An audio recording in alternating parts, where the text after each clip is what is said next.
Welcome, and we are going to get started in a moment. But for today, I just wanted to announce early on, if you're not watching this live, we are live at the Open every Monday, Tuesday, and Wednesday. We're going to do that all summer long, completely for free here on YouTube. We would love for you to subscribe. We would love for you to join the channel and join the live stream to ask questions and talk about some potential stock market moves.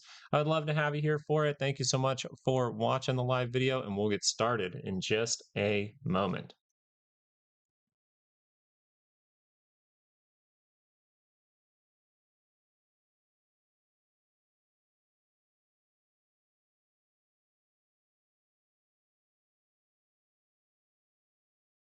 And I see we've already gotten a few likes on the stream, guys. Thank you guys for liking the video so more people can see these, especially people who have a hard time or struggle understanding how markets like to move over time and want to utilize weekly and monthly expected moves and some indicators down there. So thank you guys so much for hitting that like button. Appreciate you guys. We'll get started here shortly.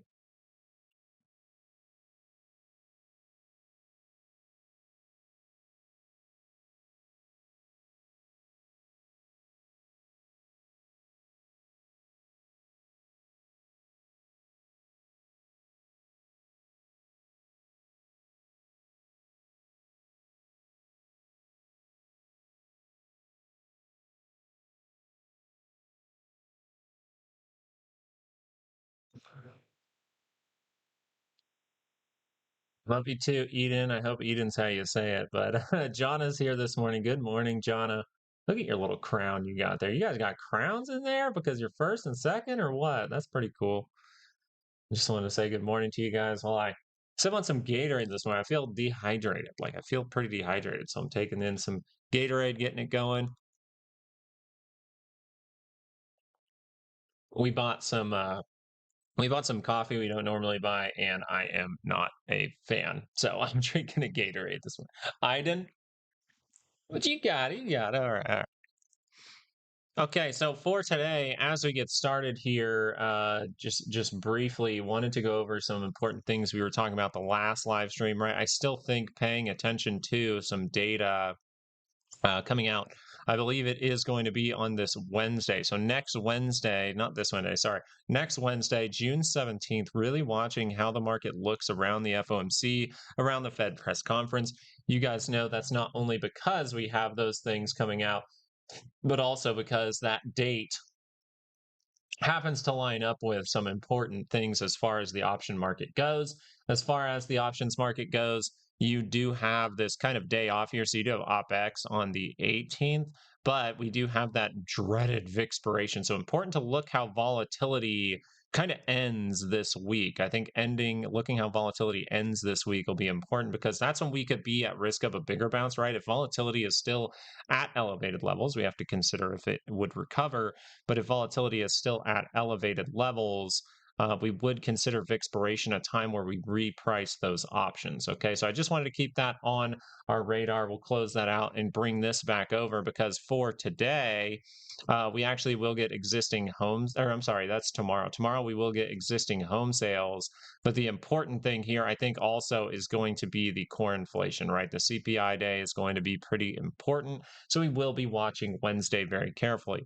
Coming into this session over the weekend, we were discussing a lot about the macro side, how this could be a moment, how the weekly expected moves didn't necessarily say, hey, if this 2 hour curls up, yeah, you're a straight shot, right? You're high probability to go make that new high. Notice we have to talk differently about it because we were able to go too deep. When you do go too deep in here, now, when you do curl up, you can see that your weekly expected move can act like a form of resistance. So that's something we have to consider. But the other thing we were talking about over the weekend was the 95% probability going into Monday and Tuesday. That's right. Remember, we stated you saw a 1% day in the market. You saw one of the most unique days, probably you're going to see all year long. I'm sure you'll get a couple more because there's over 300 days. And if the percentage is 1% or 2% from this move, then you're likely to see a few more of these throughout the year, just so you're aware of those percentages. But the 95% probability, we are getting a bounce as of right now.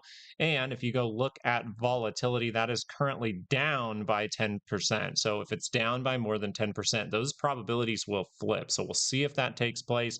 But we are seeing some interesting things when you pay attention to the 30-minute here. The most likely thing for the 30-minute is to continue this move. We discussed that over the weekend for volatility. So if that means this is likely to continue, we don't see lower high or anything like that just yet, it would mean that this is a risky, risky thing this morning.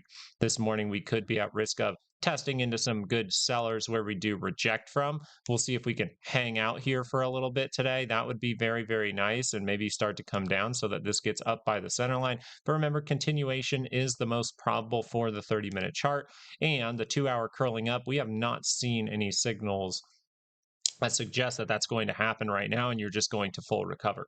If we start to see 30-minute higher lows, there is a chance that this is going to try to recover. So we'll see if that takes place. But for now, we need to see if we're still going to continue to the downside, because that seems more probable. Now, there's another thing that I want to point to, right? The monthly expected moves are now within your weekly expected moves. Remember, this acts like a magnet. So do these levels. All of the levels that you see marked on the charts have options data calculation behind them. So they can all act like magnets. So we'll really be watching that, because 75% of the time you will tag one of these sides. And that kind of stays true for the SPY on the monthly expected move. So if 75% of the time we tag this yellow line, and we just saw a move that got us to here, and all we need to see to get there is kind of something like this, that's really what I want to watch for first. I will watch for the lower percentage thing, but as of right now, I think the best thing to do, or the best thing always to do, is pay attention to the most probable thing first. Something interesting about this is these levels really act like magnets if they are stacked on top of each other. That's where I wanted to show you guys IWM's monthly and weekly expected move here on YouTube. This is information that we put out over on Patreon, the weekly expected moves, the monthly expected moves for all the stocks on the right side of your screen over here. But we do notice that 274 starting to become very, very important for your weekly and monthly expected move. So if the 2 hour is able to curl up here for IWM, it's close to the center line. Yeah, we can violate these levels and come back, set up kind of a reversal signal of some sort. But for now, we would suggest the 30-minute is pretty darn deep here, very deep, in fact. And therefore, any kind of move to the upside, you have to be a little bit hesitant to think that this is just going to be a full recovery. We'll see if those signals shape up. But right now, you can see how if we just tagged up into here, we hang out here for a bit of time, and then we grab that liquidity, we can start the next move down as this starts to get towards that center line. If we're able to crash below that center line again, crack below it, cross down on that MACD, then we will start to say, what? Test the low, go make a new one. We have not seen that confirmation yet, so maybe we're a little ahead of ourselves with talking about it, but I wanted to really show how the monthly and the weekly are so close to each other that that can be a serious magnet. And if that serious magnet's there and I get some kind of confirmation to the downside, that might be exactly where IWM is heading. When I look at the core inflation rate year over year, we do see a slight increase there. The core inflation rate month over month, we actually see a slight decrease. These are all the forecasts for it. Inflation rate, just month over month, looks like that is also trying to come down. And then we have the inflation rate year over year is still on that uptick according to the forecast. So we will be watching that very carefully, but I wanted to point out a critical level that I will be watching. And there are some individual stocks as well. I believe like AMD, really, really close to that center line. You see how even if AMD went all the way up to these areas, you'd just be tapping into those strong sellers. Even if you get a full 2 hour move to go test them, the more likely thing here is rejection by the center line, is a continuation move. You can kind of see the structure that potentially is going to build here if we do get some kind of 2 hour move, and that is this line in the sand right here. And you notice we were able to break that line in the sand. So where's the right shoulder that could have been? Well, the right shoulder that could have been could be right up in these areas. So these are all things that I want to consider. This is just one stock. I would look through a bunch of them, but pretty much many, if not most, if not all, I think JP Morgan, Gold, like a few others maybe, but most of these, like over like 90% of them, I would say with confidence, because I just put up these levels, like 90% of them, they include the monthly lower expected move, which means lower expected move for the monthly chart is, or for the monthly moves is within the 68% zone for this week. So it is highly probable to see a lot of stocks out there this week tag their monthly expected move, but we have to see how the market proves itself. So we will go back over to the SPY, look at the 2-hour chart. Lower high is on the table because you are pretty decently negative here. But if you're able to curl up, we will watch for higher lows. More so, we would need to break through and see something unexpected, maybe use this as support to head higher to really say this market's coming back. Instead, we really have to watch the 30-minute first, see if we get a higher low, see if you get some kind of divergence down at these levels. Whereas I think continuation is the main thing to pay attention to this morning. All right, let me get to the chat, guys. Any view on gold? Gold, as of right now, I wanted to take a look actually, because I think we saw a breakdown. Yeah, so we saw a breakdown. So what I originally thought from gold was we were going to see a sell-off and gold was going to see an uptick. That's kind of what I was thinking, just because of a few factors here. We see that we created divergences on the 2-hour chart. We see that we were able to, figure it out over here, maybe for a higher low. We even confirm that. Kind of weak confirmations, by the way, just so you're aware. But that is something that could confirm a lot of things going on. But as this starts to fail, you start to say, uh-oh, is this really going to break down over time? So it looks like gold wants to break down further. Most likely you want to look at this from the macro scale at this point and just say, okay, the weekly is really curled down here. If that's ever able to figure its stuff out, then we would suggest looking for that to test in these highs, maybe even go make a new one. But as we are failing in the current price action, we kind of failed all the daily reversal signals in here. We will start to look if this starts to collapse and then starts to come back and then create some kind of lower high. I think that would be the best thing for gold as of right now. Because actually, we can show it to you. Let's just show it off. This is the best part about these videos because, we're going to do it all summer long for free. We're going to see how people like it, and we might keep it on there, but close it down for a membership for some members and then do a free live show every week as well. So there still will be some free live video, but at the same time, gold here, I wanted to show you this from this perspective because this is pretty much what you would get as a member. No, I don't really utilize, like, if you go to the SPY or something like that, I don't necessarily like the daily expected moves on these. It kind of makes me think about take it day trades or something. And that's just not what I'm very, very good at. And I can admit that to myself, and that's perfectly fine. It's how I like to do it. For this, though, you really notice that, hey, a reaction up to that weekly move just brings you right back into the sellers. You don't have reversal signals anymore. You wiped them out on the RSI, which usually means, hey, we're going to have to go recreate those. So we'll see if gold's able to make a 2-hour divergence down here by the monthly expected move. But a 2-hour bounce, or even right now, you would just say some kind of 30-minute bounce that fails seems to be the most probable. So is it going to be a 30-minute bounce that fails? Or is it going to be a 2-hour and a 30-minute bounce that's able to fail? Because you have a long way to the center line here. You could go up all day for gold here and still end up failing this move. So continuation looks the most probable for gold as well. You can see here by showing off the SPY, I don't have daily moves on there. That's just how I like to clear it up for myself. But I do look at the daily expected moves over here on the SPY. And you see that weekly scale. Remember, even if we go through something awful, all we need to do is do that, and we're right back to the races, and we're pointing directly to almost 800. So, not getting too bearish before the market kind of proves that it's going bearish is probably a good idea with this environment. Volatility now down by almost 14%. We'll see if that's able to hold. Let's get you guys the second standard deviation really quickly. The second standard deviation for our daily expected move. This is the 95% line. 746.31.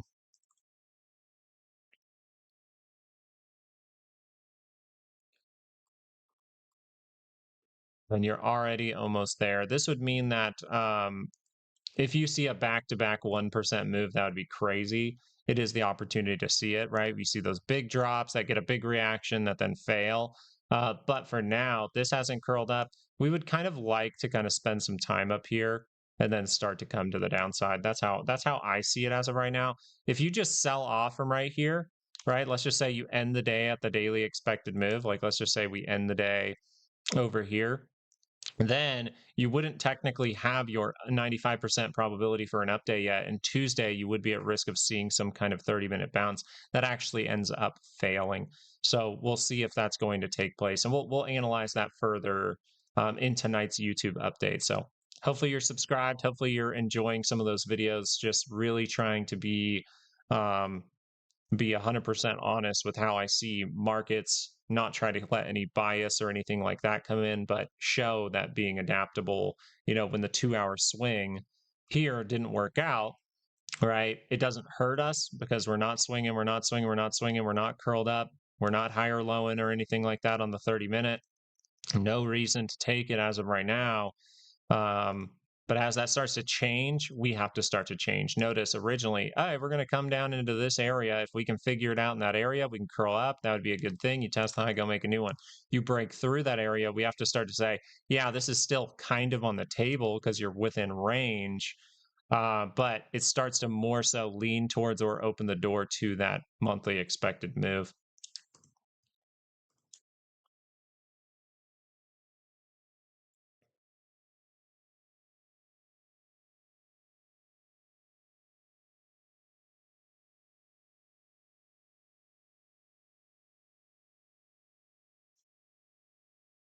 Yeah, the course, it's really just a few hours. I think we have that sale going right now. I'm going to do the sale for the whole summer. I just don't want to talk about it too much because I think the live video, if you have questions about it, ask questions, but also you can learn a lot from these first. I really like people to come in, ask questions about it first before purchasing anything. You should do that. The other part is you can learn a lot just from the YouTube. So I think that you can learn a ton. I think there was a person who said they watched about 100 videos. It took them about 100 videos to really get an understanding of what we're talking about here. Whereas the course will just cut and dry, be like, this is why I think of the MACD like this. This is why I think of the RSI like this. This is how to spot and how to see divergence. What's a confirmation? We talk about ranges. All kinds of stuff can be learned in there. Man, that's what's up, Aiden. I appreciate you, man. Thank you for shouting it out. Yeah, I appreciate it. If it keeps growing and we keep being helpful, that's the whole goal. If ever we stop being helpful, if ever we start to be one of those guys that lets complete bias leak into that kind of thing, I really don't want to be that type of channel, to be totally honest with you. I would probably shut it all down. So that's up to you guys to call me out. If you guys see me on a day being biased or anything like that, you think I have any kind of bias, let me know. I would love for that because I want to do what this channel is meant to do and be as helpful as possible. I did see that Jonna wants to see, and we got to check it for Jonna. And I do like looking at Intel. I don't mind it. This is extended across. Is this 2 hour divergence here? Jonna's pretty good at spotting. Ah, nope. Nope. See, you still have too much room to that center line for me to consider this turning around just yet. A very good one to keep your eye on, though. A very good one to keep your eye on. Why? Actually, let's ask the chat. Shut it down. That's true, Laws. That's true. I ain't looking at those 5-minute charts. Um, every once in a while, we'll pull up 5-minute charts. We'll have fun with it, especially during like a Fed day or something like that. That'd be fun. Why is this really good? I'm gonna put a little box around it. Why do I think that this could be a good opportunity, at least better opportunity than making a decision here or even here with the lower high? I understand maybe a little swing right here if you made a weekly expected move or something like that for a target. 2 hour, it did go negative, but it's kind of in that weird spot that kind of the SPY did, where it's like, can it make that move all the way up? But once you see the second rejection, you notice as you're negative, you're going to go negative here. Yeah, as you rotate down, you fail higher lows and things like that. Ooh, you start to head to the downside. Well, we're going to have to potentially remake those signals. So I think you would like to see further. Then you would like to see a 2 hour reaction that gives you that higher low, or a 2 hour reaction over here that kind of gives you that divergence. I do not have a monthly expected move for Intel, but I do like that it's by the center line on the daily. I like that it's by the center line of the daily. So if I just kind of look at this from the daily perspective and I have like a monthly move, let's say, where'd the month begin? Just want to make sure. Okay, big drop. So let's say I have monthly moves. We'll say like this, right? And this is coming down like this. Well, look if I set this type of thing up right on the 2-hour chart, we can start to point that upward direction maybe towards the end of the month. And then next month, I'll have that updated monthly expected move. And that would be just a great little target. Then you would just say, okay, I'm out. So you can just look at daily confirmation as well and utilize the monthly expected moves. Very, very nice. Do I think we get to 750 today? Well, the way that I put it here is, do we get to 750 today? And did I put what did I just do? Where's my second standard? Did I delete it? I'm sorry, guys. Did I delete the second standard deviation? My bad. Let's see if that's even on the table. If it's on the table for the 95% zone, you have an argument. If it's not, then it becomes very low probability. Yeah, if that bull flag can hold up a little, sometimes you'll see a little break of the bull flag, get you faked out. But I think looking at that 2-hour chart and waiting, at least for me personally, I like to wait for the higher low just because you're so negative on that MACD. Wait for the higher low, wait for divergence. If you get divergence, you say, thank you for my patience, because usually divergences can be a solid gain if you can monitor it correctly. The second standard deviation, real quick. Let me do that again because I think I totally 746.31. So once this says 746.31, what does that mean?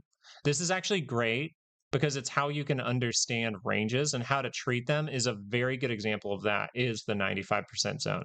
Okay, so if I'm saying 95% probability to land in here, right? That means that in order for us to get to, say, 750, considering it's pretty far outside of even the second standard deviation, that would be like a 1% move. It can happen, but it is a 1% move. And when you are in a negative trend on the 30-minute, it's kind of a risky one to be like, yeah, we're just randomly going to, on this 30-minute during a sell-off, I'm going to call out the exact time that we're going to bounce and hit a 1% move. Right. It's just a little bit like, when you think of it that way, that's why I like these expected moves, because they give you kind of hard percentages. When you think about them critically, right? This is why I suggest, turn off the AI and think for yourself, right? You got to learn to think. You can just simply go, hey, is 750 a good call for me to take right now for today? It may be based on certain information I'm seeing, but I've never gone into a trade expecting or wanting a 1% move to happen, right? Normally, what I'm trying to do is stick to that over 60% type of play. So when I have divergence down by a monthly expected move on, say, the 30-minute chart, say we do something like this, and I see that bounce, I go, okay, here's going to be our first big 2-hour move. Our 2-hour move can take us all the way up to that 750 and end up failing. And then we reset it. And then we'd see more of a reversal signal like this later on bigger time frames. So I would rather target 750 after I see 30-minute divergence in this vicinity. And even there, I might be reaching up a little bit too high at that point. But for today, since I'm guessing you're asking about today, 750 today is 1%. To even tag it, I believe, is like 1%. It's kind of like saying, hey, I'm going to see this again. I'm going to see another one of these back to back, and I'm going to call out the exact time it's going to happen. The information you have here from the options data calculation is overall suggesting that 750 is low probability, while volatility is suggesting a fade today, and then we maybe even see a bounce on Tuesday, would be more probable. We'll see, because volatility on the 30-minute here, you can see is really close to what? Really close to the center line. All you have to see here is the 30-minute curl up, and guess what? You can test these levels up in here, and you can break through them and potentially go make a new high. So a lot of the things going on right now, a lot of what's shaping up, even in the futures for volatility at that 5-day, I believe. Yep. 30-minute curls up. Even if this is going negative and starts to go, hey, we could make a lower high, right? We could come up into here and end up failing. It still would take you up most of the day for volatility, meaning you're still likely to see some kind of fade.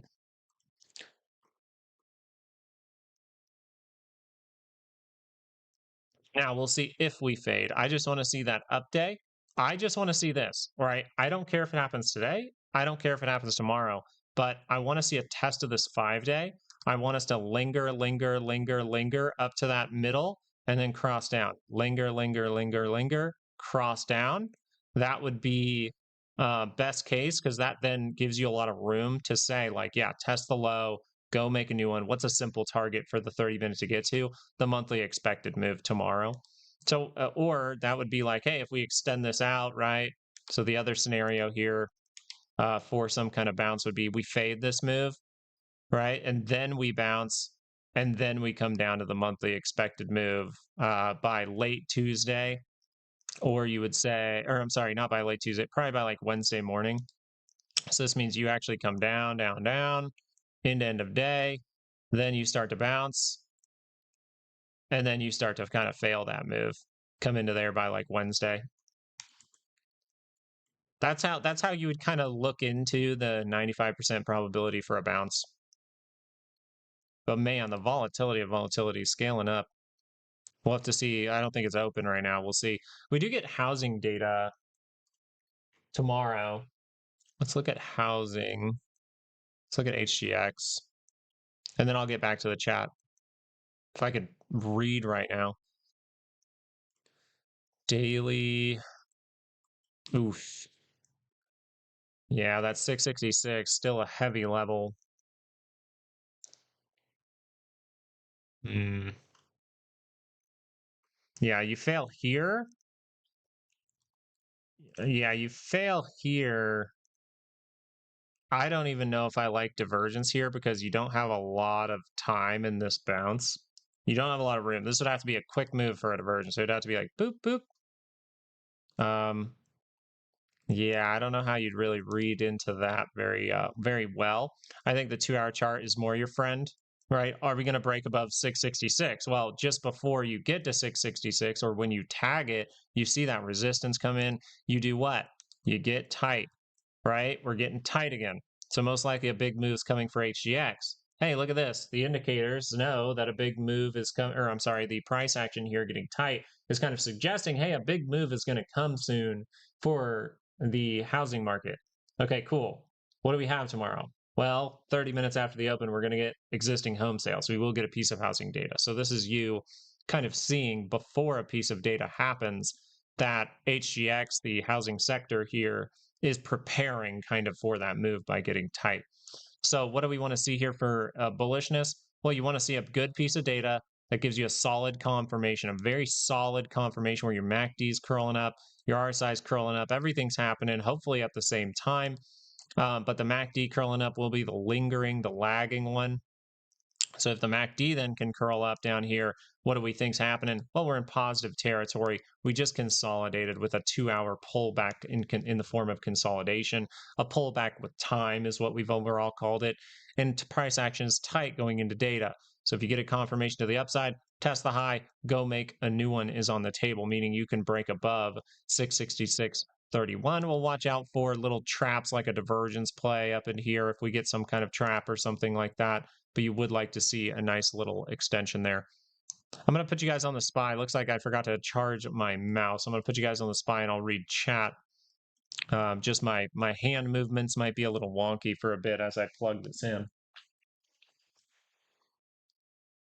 Okay, let's get it plugged in. I just need probably like 5 to 10 minutes of this plugged in and we'll be good for the entire stream. It's a great mouse. All right, let's get back to the chat, guys. Now he's biased against the second standard deviation. My house is too expensive? Yes. would be good. You guys want to go do this kind of with the Qs?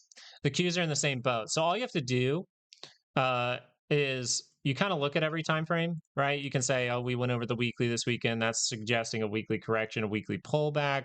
Daily, this is kind of suggesting here from these charts, we have divergence. So we can see a weekly downtrend or a daily downtrend. That means we can get a weekly retracement, weekly pullback from this.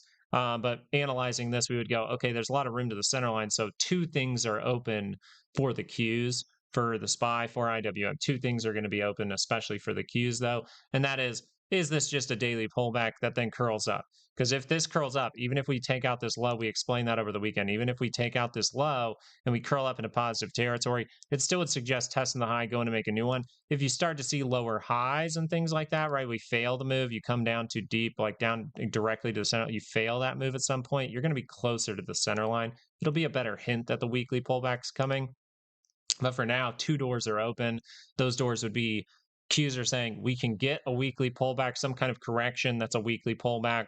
But the Qs are also saying we're very far away from that center line. So if we curl up before we go negative, then watch out because we can actually see another squeeze. That's how you would look at this. And now you know the state of the market a little bit, right? You kind of go, okay, I know the macro side. I know we're vulnerable for a weekly pullback soon, but the daily can extend this if it wants to because it has a lot of room to the center line, but it does have that reversal signal. So if we go negative, then I can start to pay attention to negative trades. If I like 2-hour trades, then if we go negative, I can start to pay attention to negative 2-hour trades, right? So if we look at this 2-hour, we look at that MACD, we see it's starting. It's kind of in that middle ground still, where if you got a big reaction to the upside, you could recover, right? You technically could recover from that. But considering we have not seen anything from our hints on the 30-minute chart to suggest that we're recovering, then that would be a little too soon. If I wanted to see the market completely recover, say we're going to close outside of the weekly expected move, then I would like to see that weekly move tagged. I would like to see still resistance from it. I would like to pile up with a 30-minute higher low and get that nice Harry Potter. That is how we could extend to go fill a gap. That's how we could test the high, right? Because the 2-hour technically hasn't fully taken that off the table, right? If we turn around right now and the 2-hour curls up, you're 4 hours away from going positive. So the best thing here, though, is to watch the 30-minute early on and just say we're in a downtrend. So downward moves. We're below the 5-day now. So unless we're taking that back pretty definitively, some kind of lightning bolt to the upside to take this back, and then it's going to be difficult for this market to head in the upward direction while it's negative. While it's negative, you look for those negative trends. While it's positive, you kind of look for those positive trends. A dead cat bounce. So a dead cat bounce can be kind of like bottom fishers. Are you trying to say, do you not understand, Alan? Is it just the term dead cat bounce? That dude, Chris, I remember you, bro. That's what's up. Hey, thank you. Thank you, Hulk Smash. I appreciate it. Do we call you Hulk Smash or call you dude? Yeah, it's that dude. I used to be like that dude's here. Yeah, Alan, let me know, brother. I wanna answer your question. How old am I? Grandpa, I am. I know I have to think about it because I'm one of those dudes that's like, I don't celebrate my birthday. 30, I'm turning 34 this year. First, you're gonna need a cat in a bag. Oh, Laz is feeling silly today, dude. Please explain what a dead cat bounce is. So a dead cat bounce is kind of like, I would describe it like this. A dead cat bounce is where you see a reaction to the downside, you get some bottom fishers, but at the same time, most likely the options market or the market makers, more so you would say, are running out of liquidity. And so, what I think dead cat bounces are, one, I think they're traps to get you to believe a bottom's in. Two, I think that trap takes place because of potential liquidity issues during each and every day, each and every week. So it could be potential, grabbing of liquidity from certain areas.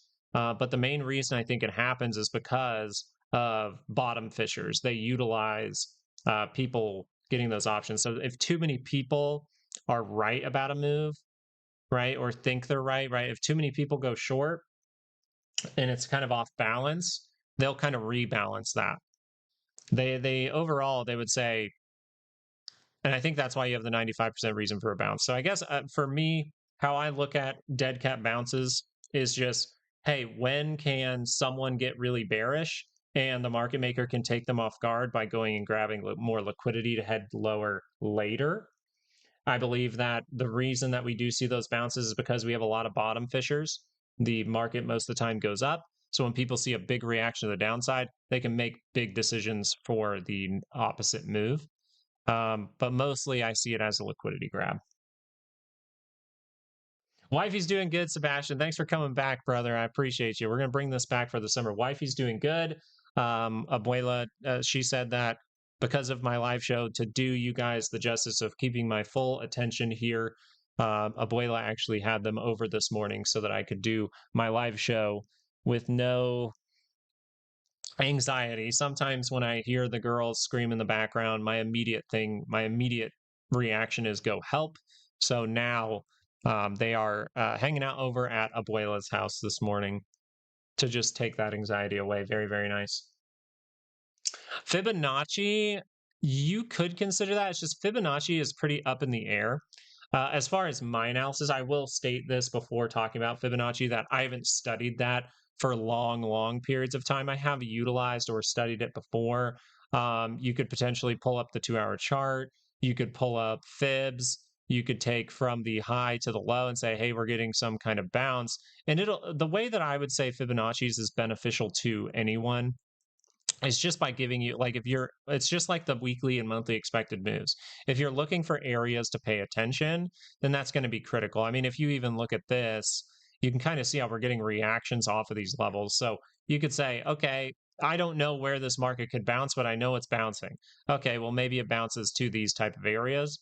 The other thing is, and I'd have to relearn how to make it, but there is this golden pocket, right? So if you get a 2-hour reaction, this would be a very good level for liquidity according to your Fibonacci's. Then you could say, okay, so this area right here is potentially a good level for us to retest to grab liquidity.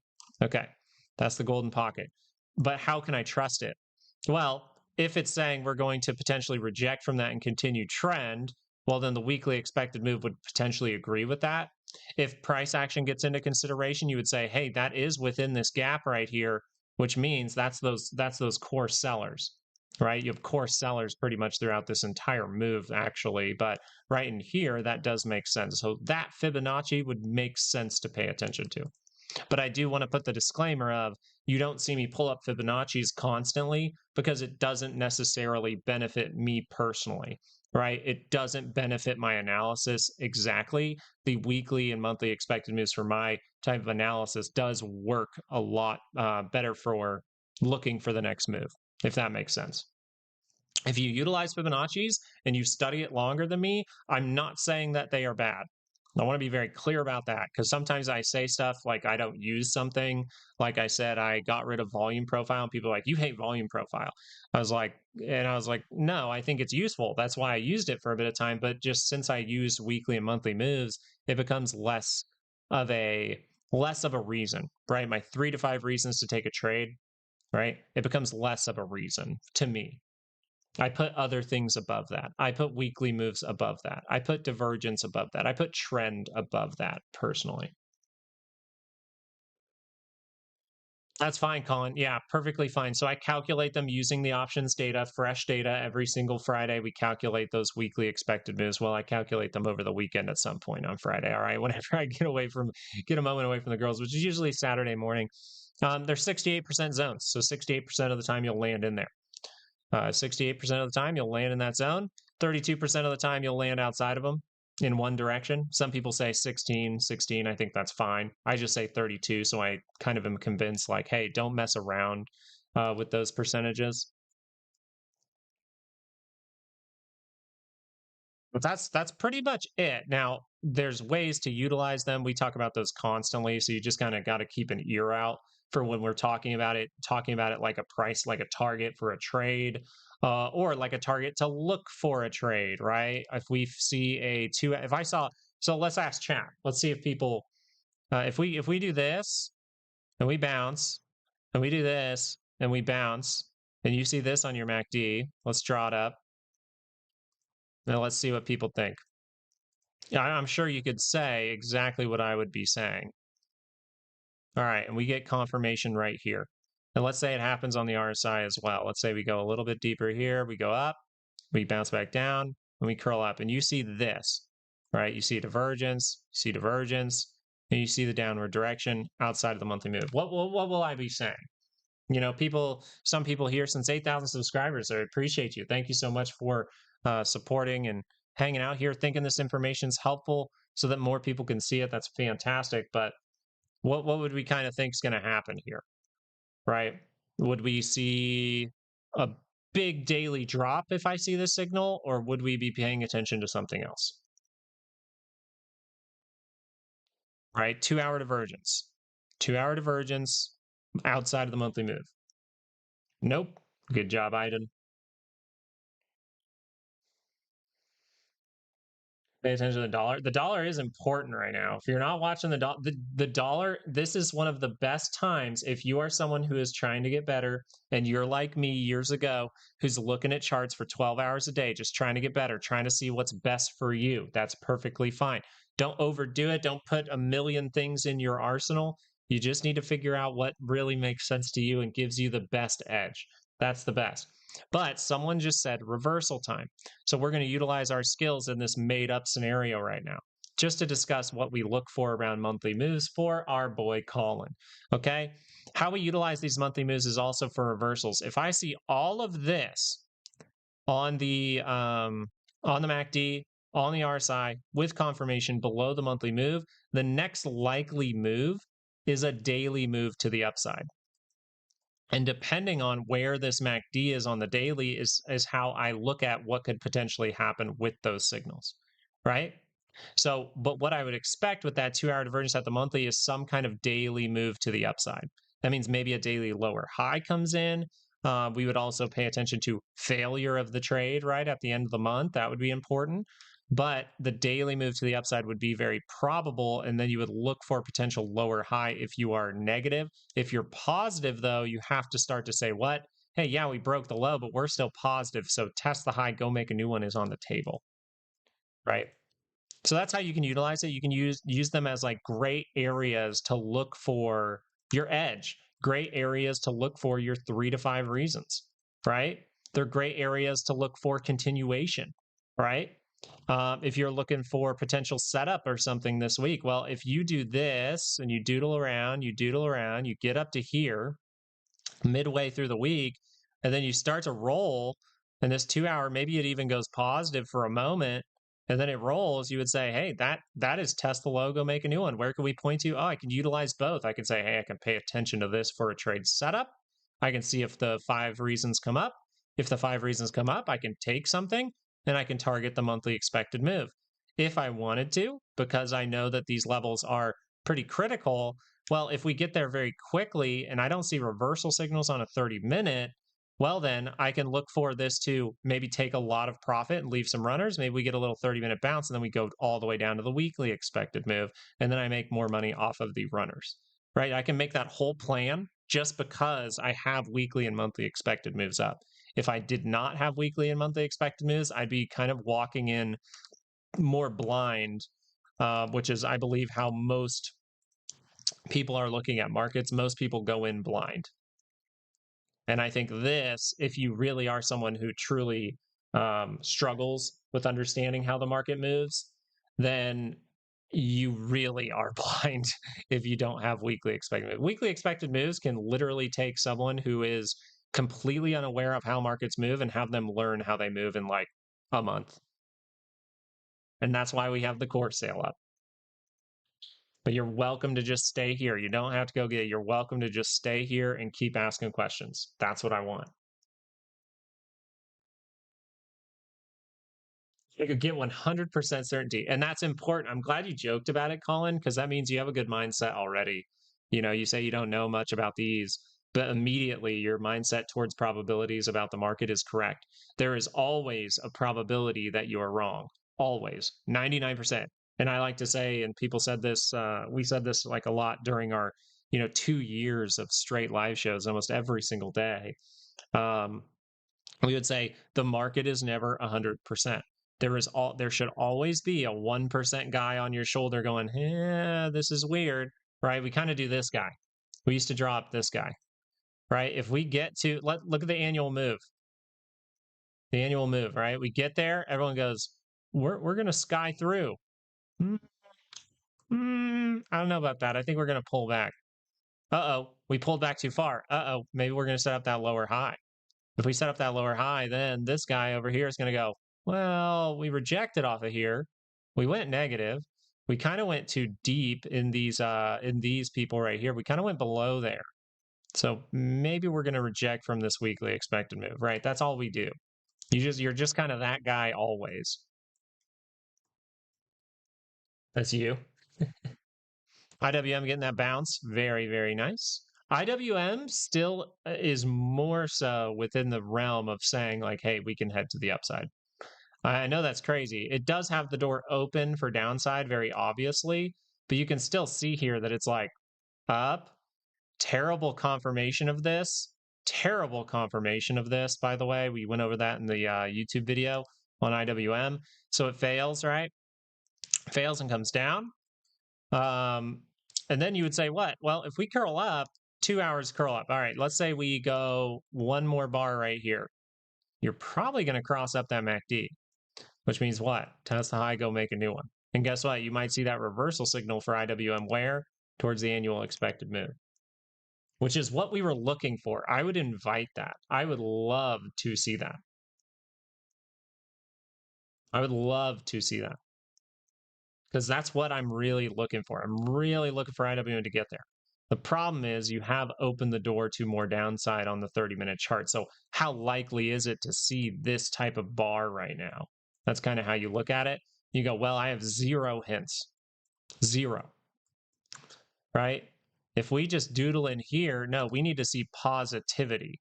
If we just doodle, doodle, doodle, and we go like this, and then we reject, and you see that cross down by the end of the day, test the low, go make a new one. The 30 minutes too negative to suggest that IWM is building back right now.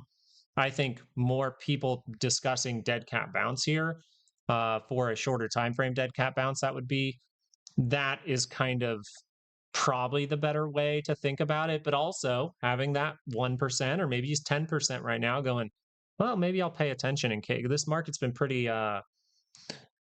resilient. So let me pay attention. If there is a 30-minute high, I want to make sure to have that 1 to 10% guy to tell me, hey, maybe we need to adapt. Maybe we need to flip here. Because if I don't have that guy, then I hold on to losing trades. If I don't have that guy, I take shorts at a lower monthly expected move, right at a big drop, right when we're likely to see a dead cat bounce. I take shorts right when I see a 95% probability for volatility to drop off and the SPY to bounce. All right. It can keep you from, that's the best part too, Colin, is it can keep you from making, not only it can help you make better decisions, but it can keep you from making bad ones, which is kind of the same saying, just said in a different fashion, right? A good decision is a good decision if it saves you money or makes you money, right? So plan if it goes wrong. Can we still see the names on the right? Shrink them up just a tiny bit.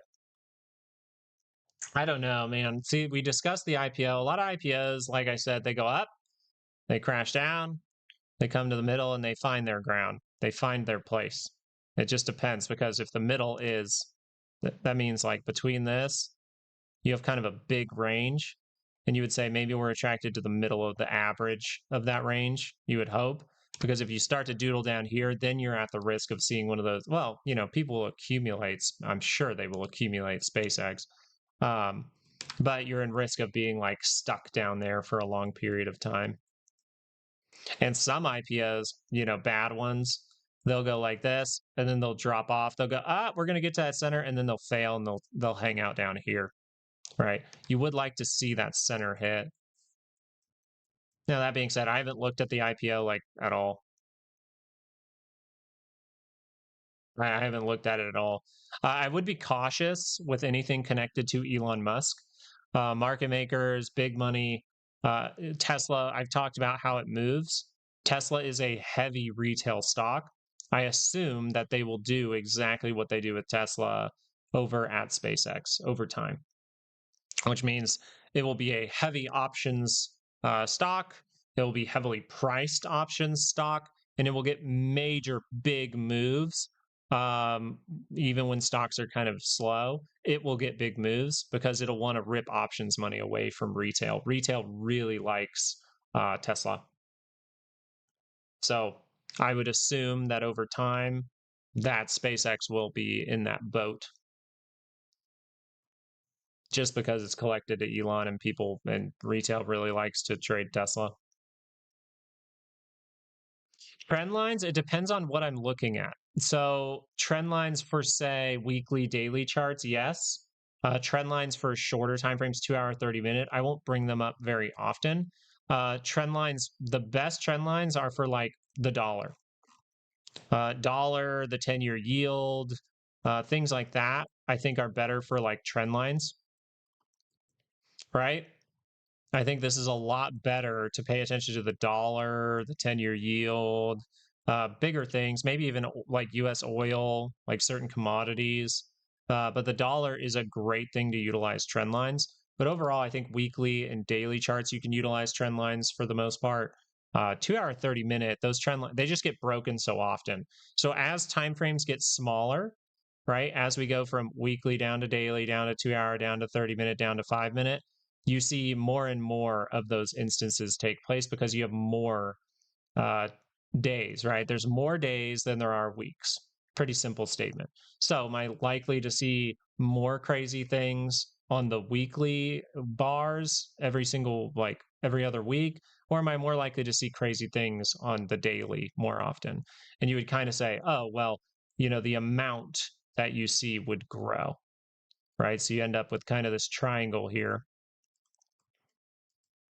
right? You end up with this triangle, and you would kind of say, okay, so on the weekly, I might see this amount of instances. That's the correct percentage. But since there's more daily bars happening, I'm likely to see those crazier, like more crazy instances just from a numbers perspective on the daily versus the like 30-minute, 2 hour, or even 5-minute.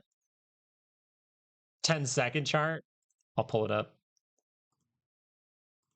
10-second chart on the dollar. No, you can be. No, I ain't doing this. That's gonna make me age even more. That's just like I can't. People that do that, I think that's more for like quant, for like what is it? The algorithm guys. The algorithm boys might be using those seconds. Wondering what to do. Expecting a sell off, which will cause a price drop, but I'm a novice. Hey, that's all right. You're accumulating is most likely never a bad thing. Tesla is just in a weird spot. Tesla is leaning towards a weekly pullback to be 100. You can see the daily lower high. That's kind of what we're worried of. You would kind of put it like this. Hey, if this daily can reverse to the upside, we can extend. If it doesn't, though, the signals above it are going to take over fully, and you're going to see this weekly confirm down. Now, if you're just accumulating, right, like $500 a month or whatever a month or something like that, then you would go, okay, well, if I see the weekly pull down to here and then cross up while it's still by that center line, then I might be pretty happy and be like, all right, I'm ready to invest more money. But yeah, that weekly curls down. I would expect some pain to at least 325. That was the center point we found. But if you really think about this, if we want to go through a crash, then bam, bam, bam, you're looking back towards these areas. Now that's not what I'm leaning towards. I'm leaning towards the weekly to pull down and then confirm up with a higher low, or pull down and get to that 325 and go to the upside. I still believe weekly correction, weekly pullback is the most probable for the market, so I will consider that with Tesla. Yeah, you can always utilize monthly moves with those as well, though. That's over on Patreon. We will be, once the live show goes to kind of Patreon or just members, we might do a YouTube thing. I don't know what we're doing yet. For now, we're just doing live video all summer, but when that happens, we'll just have the monthly and weekly levels up for every single chart that we really look at that we have. Hey, thanks, Xeon. Node Xeon. No, thank you. I hope you have a great rest of your day too, man. Google showing poor relative strength. RSI below 30. So this is rolling. It does have the opportunity to bounce. That's the crazy part because you have good buyers. This could bounce. So let's look at the 2-hour chart. Okay. Okay. So if the 30-minute can carve this out here, then you would say this is going to stretch to that center line at the least. So if the 30-minute can confirm right here, you could potentially target a weekly expected move. But either way, if this wants to reject right now, you can start to watch for divergence, right? But I think either way, you really look at this and you say some kind of continuation either now, or if that 30-minute can confirm, it might be later, is very, very likely for the for Google based on this MACD. Means a lower price in the next like 30 days makes sense. Until we see this really go like, I would say it had to go to that weekly move and really carve out that higher low on the 2-hour, or squeeze and then get that higher low over here. Notice this, right? Left head, get that right shoulder. You'd really be wanting a squeeze to be convinced that this goes higher. And a squeeze, I'm not even saying that that's not necessarily a good setup. The 30-minute could be viewed as a good setup. But if you're going to do something like that, you just got to be really careful in these stages. If you have like a weekly move right here, you have to be careful because this will still be negative. But it would be a form of like rejection higher low. It would be a form of 30-minute higher low, which means that 2-hour can extend. But failure at any point seems to be more probable. It looks like you're trying to fail like right now. That RSI is getting really close to the to crossing that signal line. It would be nice to kind of go like, get a big move like this and then fail that move and kind of set up a 30-minute divergence over here. That would be sick. We'll see what takes place with this. This will be interesting. Let's do it. Let's look at the monthly move for you. AMC, we don't have anything for AMC. Remember, that one's kind of blacked out for this month. We'll just put it as blank. Yeah, so you see the 30-minute? If the 30-minute can curl up here, then where could you go to? You could extend. You could really extend. But if the 2-hour crosses down, where are you more likely to go to, right? As you just go into a negative trend, you get a bounce, you reverse down, where are you very likely to go to? Well, look, Google's kind of one of those ones. This is definitely within range, just a couple of points, within 1%. So 348, 346 can act like magnets. And you're pointing your trend and you're pointing directly pretty much to it. So you would say like 346 is more so an area I think the market gets to. Not bad timing on Google to watch for these things. Look at that. Not bad timing. Look at the daily came down. The daily confirms back. If I do my homework right here, the daily confirms back up. Test the high. Go make a new one. So not bad. Definitely not bad to pay attention to. Just needs a little bit more patience for now. We look at Google in like 2 days. Look at Google in like 2 days. MSTR, if you guys are here for the live shows with MSTR, you guys know my feelings. I will not put any money ever into MSTR unless I see it as like a fun YOLO trade or something like that, just because that stock is run by a person who is known, well, at least did do, I can't remember with what his site, but it's Michael Saylor, right? He was fraudulent in the last business that he really ran. Someone probably knows it in the chat. I can't think of it off the top of my head. Micron? No. That might be it. I don't know. I can't remember.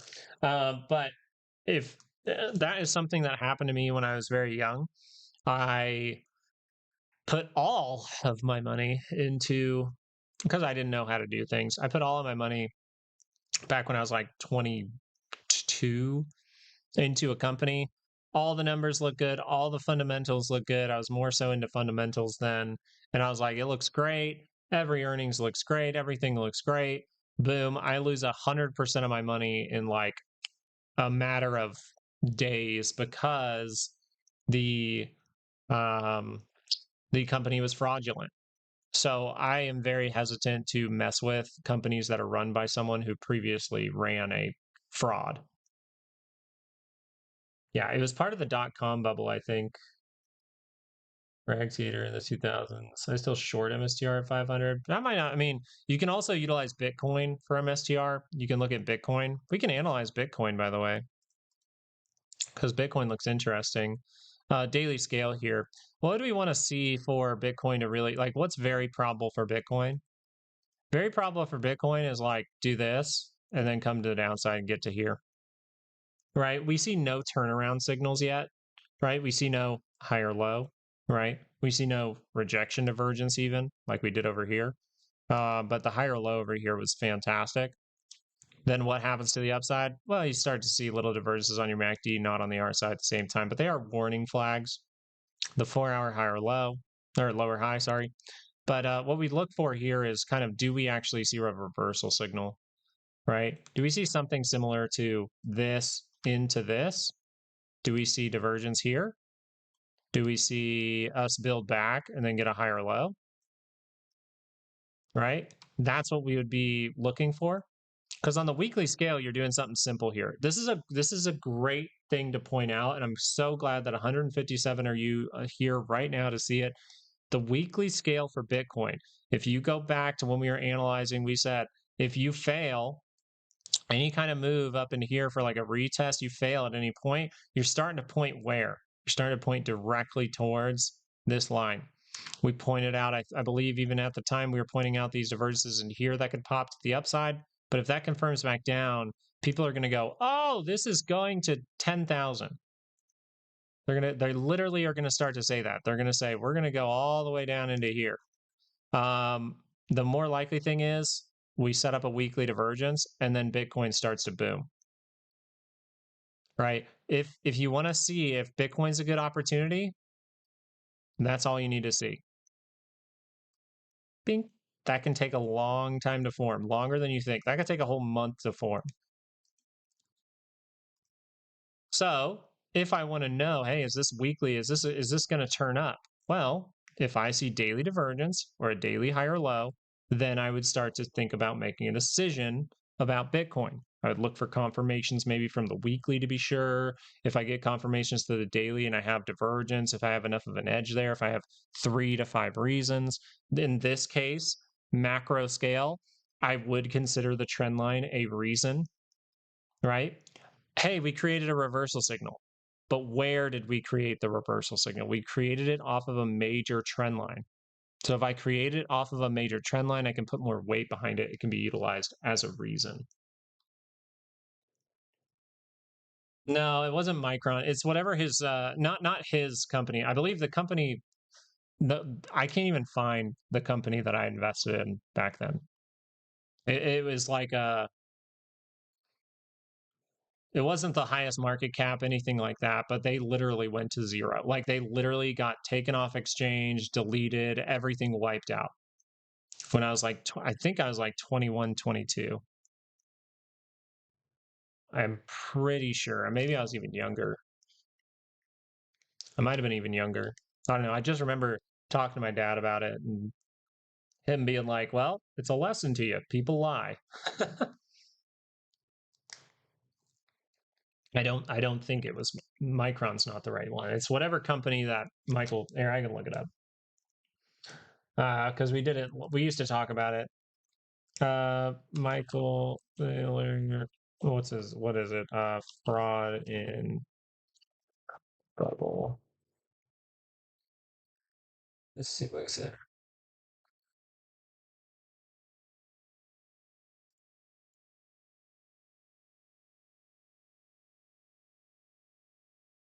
Oh, look at this. So that was overstated the companies. Well, that's not right.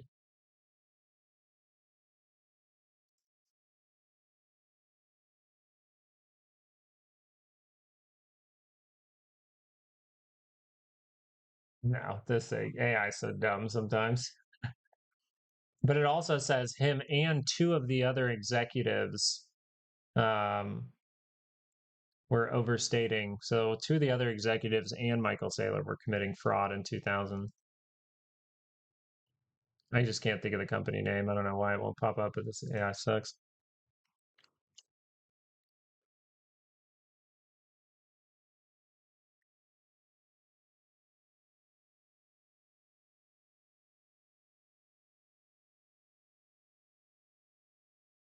Has this been wiped out of memory?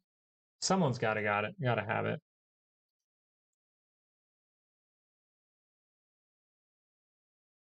It's still sipping a massive amount of Kool-Aid.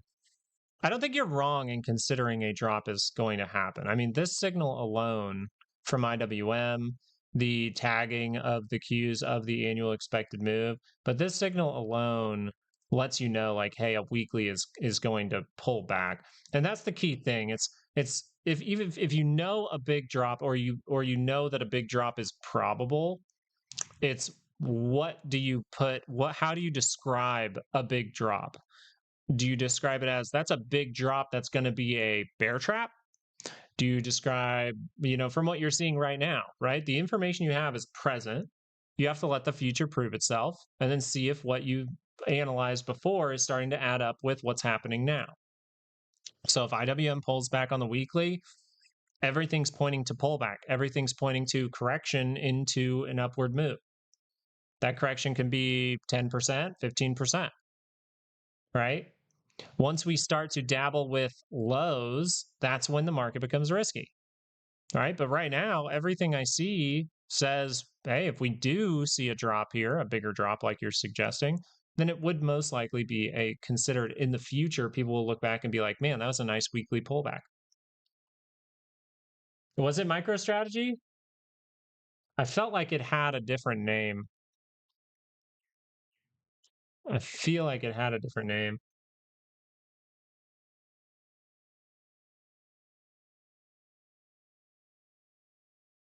Maybe not. Maybe you're right because that's the information I saw, but I was pretty sure it had a different name. Yeah, let's just do this.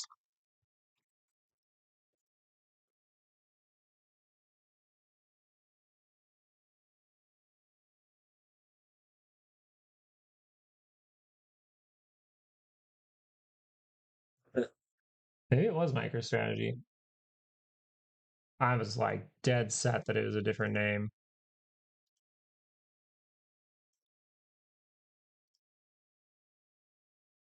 Apple event, a couple errors, Lehman Brothers. But yeah, that's the important thing. Is like it's fine to be like, hey, a big drop's coming, but does that big drop have weekly divergence behind it? Does that big drop have no weekly divergence? Right. This big drop right here had weekly divergence behind it, so something really bad can happen, right?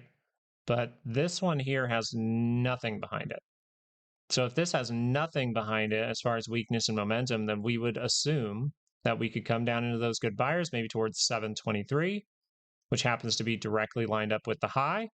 And if we curl to the upside, this curls up into positive territory. It's just a pullback. We see no divergence, no lower high. So it's different than over here. But I'm guessing that if I go look at a few key people that you guys told me to go look at back when we were doing live video, I'm assuming if I go over there, they're going to be talking about Armageddon. And that's perfectly fine, I guess. If that is entertainment, by the way. If someone is not telling you the other side to this, if someone's not telling you this pretty much, then you are definitely getting a bias outlook. Like 100%, you are getting a bias outlook. And I'm going to guess that whoever you're watching has done this plenty of times before. Plenty of times. And you've been like, oh, they moved the goalpost. They moved the goalpost, right? Let's just get that update over with right now. And let's get an 85% probability for a down day tomorrow. That'd be sick. It is a different name, isn't it, Justin? It's like it's not Apollo or something like that. It's not I can't get it.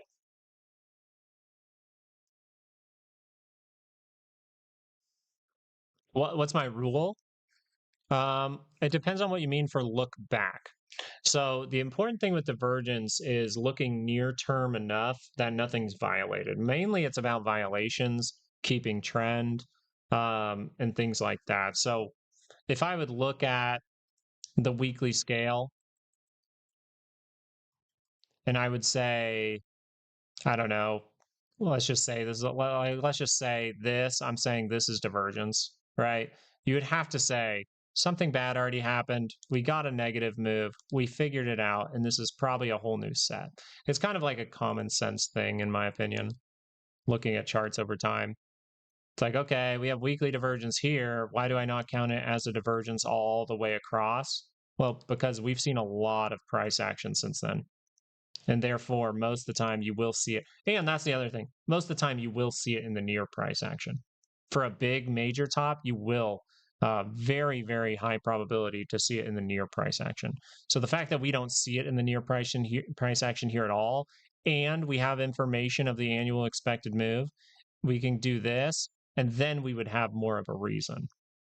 Then we would really start to more so be like, all right. So you'll hear me at times say, you know, a little bit of openness. If it is a little bit extended, I'll say this can be an extended divergence, right?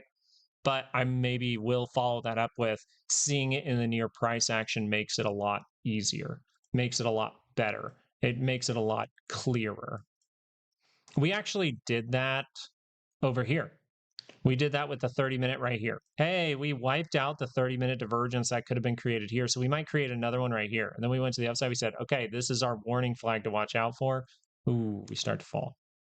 We did that like last week. Near price action really matters.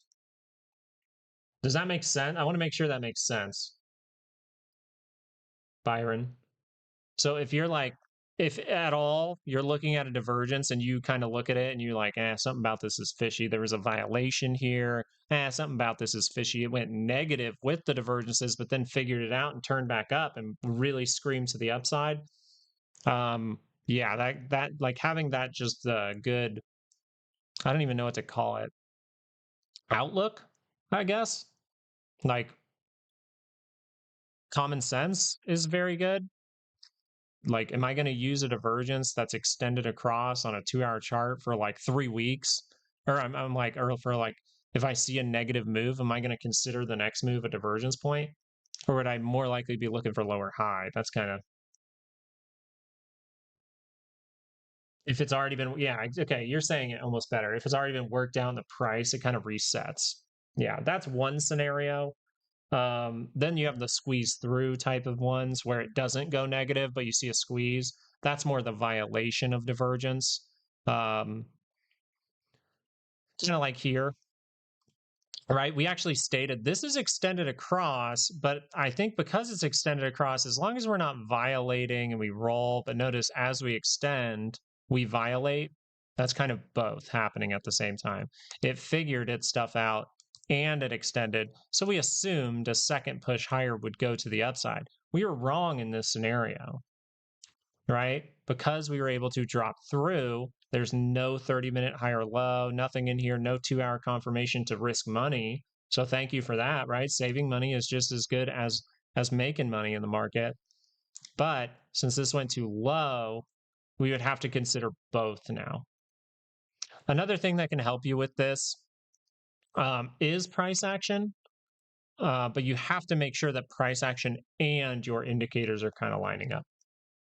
That 1%, dog. What do I think about the Qs? I just think the Qs are doing exactly what the SPY's doing. I think we could see either a 30-minute reaction that fails, seems to be the most probable. I want to hang out here almost all day. And I want people to hang out here all day and get bullish. See how they're still bearish? So they hang out here all day. This starts to trickle down into here, right? I'd really like to see this trickle kind of down. This is the PCC. This is the put call ratio. I want people to get kind of bullish. That's a good dead cat bounce thing as well. A dead cat, like a bigger time frame dead cat bounce, will bounce on the 2-hour, get people bullish, and then rip it away from them really fast. That's like bear market behavior, which you can see bear market behavior pretty much anytime You're over the level of 20. Yeah, daily expected moves are always in red, just so you have them, Grandpa. They will always be the red. You can look at the right side right here and just look for the highlighted red, not the one that's moving, right? Not the one with the timer underneath. You would look at 741.93. You would look at 733.17.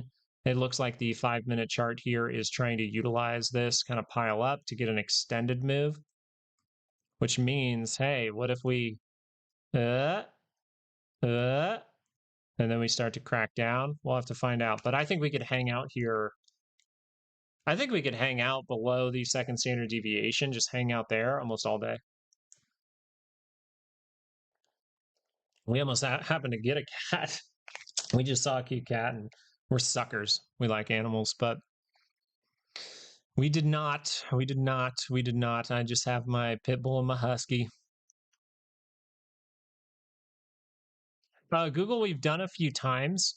I still believe Google on the 2-hour chart is, but I mean, 30-minute gets a higher low here. You can extend the 2-hour, but the 2-hour is negative. So until I see a higher low or a divergence for the 2-hour chart for Google, we pulled up the monthly move and suggested, like, hey, even if you get this, if the 2-hour fails at any point, you're very likely to go lower down to that monthly expected move. But if I see 2-hour divergence at the monthly expected move, that would suggest opportunity. That would suggest that the daily is close to the center line, and that if we curl up, so if I do my 2-hour homework right here, utilize my monthly expected move and stuff like that, and this daily says, hey, I have a high probability to turn up according to the 2-hour, I can maybe even be early with a couple contracts, and then when that 30 or that daily crosses up, then I can maybe add a couple more. And then I would say, okay, where am I targeting? I'm targeting this month or next month's monthly expected move. Or maybe I just say, hey, I'm going to do a 2-hour and target next week. We tag it, we pull back, we curl up, we go again, we target, go up. It depends on how you like to trade, you know, what's best for you. We try to say that all the time, right? I try to say a lot like, hey, don't follow what I'm doing, because we probably think about money differently. That's why we shouted out the book, The Psychology of Money. The Psychology of Money. Fantastic book. It explains it to a T. Yeah, VIX, we can take a minute. So VIX here dropping off makes sense, right? 95%, we get a drop off, but what happens next, right? What is likely to happen next based on what I'm seeing now, right? If I get more information that changes it, then I have to change. But right now, the 30 minutes in a positive trend, right? Even if this dropped down further and the positive trend didn't work out, and say we go down further and we do this, say we go down further and we do this, what is that? It's a higher low for the 2-hour. It's the 2-hour getting by the center line. So it's very, very likely that if you do see, it is very likely to see a lower price this week than what we've seen for the SPY. Now, if the 2-hour builds, we might say, okay, well, it's lower for us. It's still higher probability for us to see a lower price next week, right? If we can extend it, then we kind of have to move the timeline a little bit. Got to stop those goalposts. Yeah, I think, and the best part, and I'm going to say this is my favorite part about that book, is the topic of enough, right? Everyone thinks about money differently, how you were raised, money conditions, how you were raised. Your job right now might make you think of money differently. Having a family makes you look at money differently. I know that firsthand experience on that. I'm less likely to go spend my money in certain places now. Like, how you think about money does matter. If I walked along the street and I picked up $100, one of you might go spend that $100 immediately and say, hey, a free $100, I'm going to go buy stuff. One person might put it in a savings account. One person might put it into a stock they really like. There's all kinds of different decisions if I find $100 on the side of a road, right? So if I see an opportunity, right, which is kind of what that $100 represents, someone could take that opportunity and use it in a million different ways. Someone could go and piss it all away at a casino. Someone could go and piss it all away in a casino called the stock market if they really wanted to, right? They could do an option for the GME squeeze for 1 week and expect to be right. Tons of different decisions. That's a great book. That's one. The other point though is, when is enough? I think really, before you get trading, what is enough for you?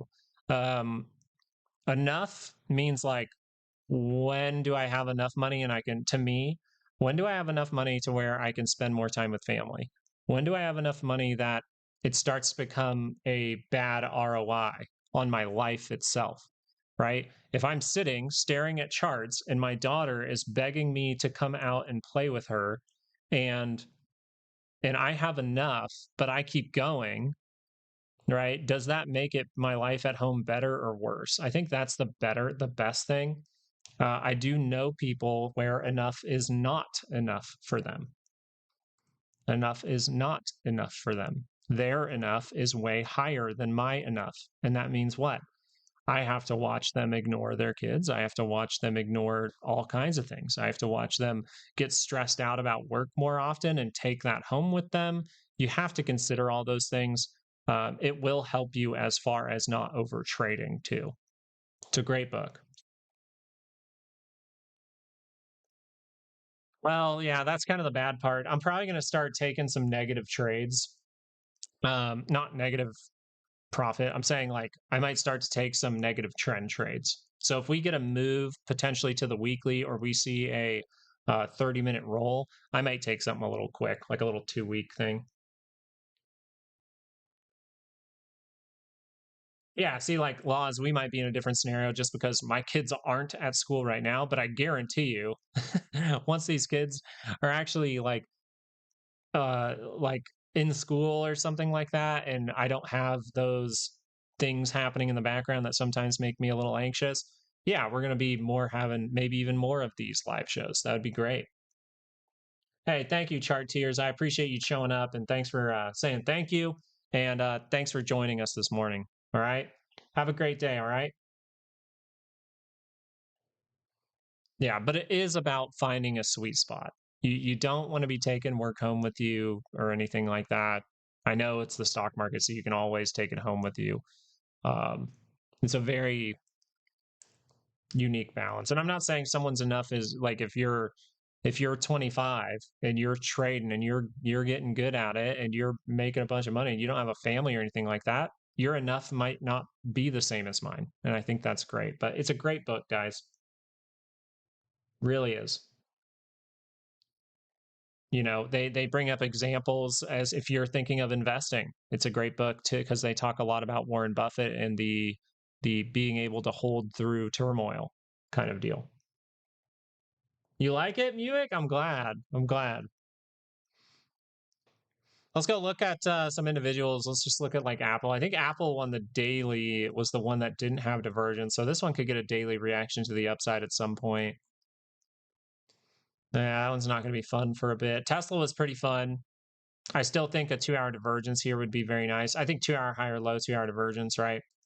Something to say we can take back the 5-day. Hey, guess what? Bam, cross through here. Cross through here just for a moment, come back, test that 5-day, boom, right there. There's your lightning bolt. But it does have a daily lower high signal. So I do think that Tesla is at risk of still seeing continued downside until we see like 2 hours show us enough to really talk differently. This was the interesting one. Okay. Amazon was the interesting one because it does show some potential divergences. And let's pull this up on the charts with all this info. The reason this is so interesting is because it's happening at the monthly expected move. But this saw a major drop off and even broke the monthly expected move last week. So this could be considered unexpected. But the daily is by that center line. So if I see like 2-hour divergence, which you kind of have on the RSI, it's just still far away from the center line. That's why it's interesting. You could see like triple divergence or something like that. But I'm sure people will make decisions here to say like, hey, this can go to that. This right now can go to here. So I think Amazon's very, very interesting because it's at its monthly move and you see this kind of tight divergence. I thought that one was cool. NVIDIA, it looks like for now, NVIDIA would suggest continuation. Oh, wait, there's some sneaky stuff happening here. You have a flat. You have two flats, not something I usually risk money behind, flats. So that is where we get into the topic of the significance of divergence. We talk about that in the course that's on sale for the summer. We do talk about the significance of divergence. So if anything in these videos, anything in these live shows is confusing, yes, ask questions, but also sometimes the course is really good at clearing that up. And you won't have to pay, you know, $1,000 or $2,000 per course like my idiot self did with people who you probably shouldn't trust. I don't even think, I think a lot of those people I was trying to learn from, I think a lot of times the courses went like, hey, there's a bunch of info, like tons, like days worth, but the actual helpful information was just like a couple hours of content. So I tried really hard to in the course. I haven't changed it too much lately because I'm really someone who thinks like these are the things that work. So why would I just try to be smart and act like I, you know, talk about certain things that I don't really utilize? 2 hour curls up here. We got to look at 30-minute, I think, first. Yeah, 30 minutes still kind of weak here. So the most probable for NVIDIA, very simply, is 30-minute reacts up, 30-minute rejects. I would rather wait with how the market is, with where volatility is. I still would rather wait probably for the 30-minute higher low, 30-minute divergence. And if you see this 30-minute divergence here, then you have a very simple, like this is like a dead cat bounce play. I do take those in high volatility. If I see a 30-minute divergence like in here, I can potentially target the weekly expected move and know that I'm selling everything immediately because the 2 hour would be negative even more so at that point. We'd probably be wiping out any kind of 2 hour divergence or anything. So not bad. The key thing for NVIDIA is the daily chart looks pretty nice here. Pretty much a violation for the RSI and MACD. So if we can figure our stuff out here, your daily can turn around, testing off of the 50. What's the other interesting one? I think AMD was fun because of the divergence up ahead. But see how far it is from the center line. So do you think triple divergence is off the table?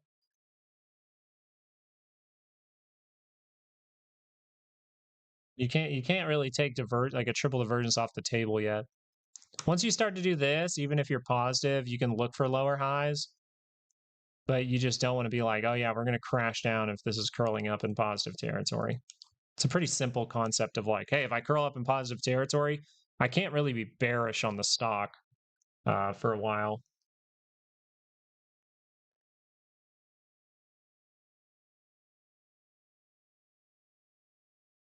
So because of my life and stuff like that, I try to keep the Patreon just at $7. The truth is, I noticed that especially with two kids, one 2 years old with a broken leg, one 4 months old now. Having those two things has really taken back my time, especially when my wife was pregnant because it was a difficult pregnancy. She overall, um, I'll just say it very simply. I only charge $7 for Patreon because I can't spend my own personal time answering questions constantly. I used to say email me and I used to answer back. You guys know that. But ever since the second kid, you notice I haven't said that as much. Time has become pretty limited. Thankfully, baby girl grew up enough that I can do this. Mama Bear is taking a few hits for me to be with you guys. So let's shout out Mama Bear. All right. She's a fantastic human being inside and out.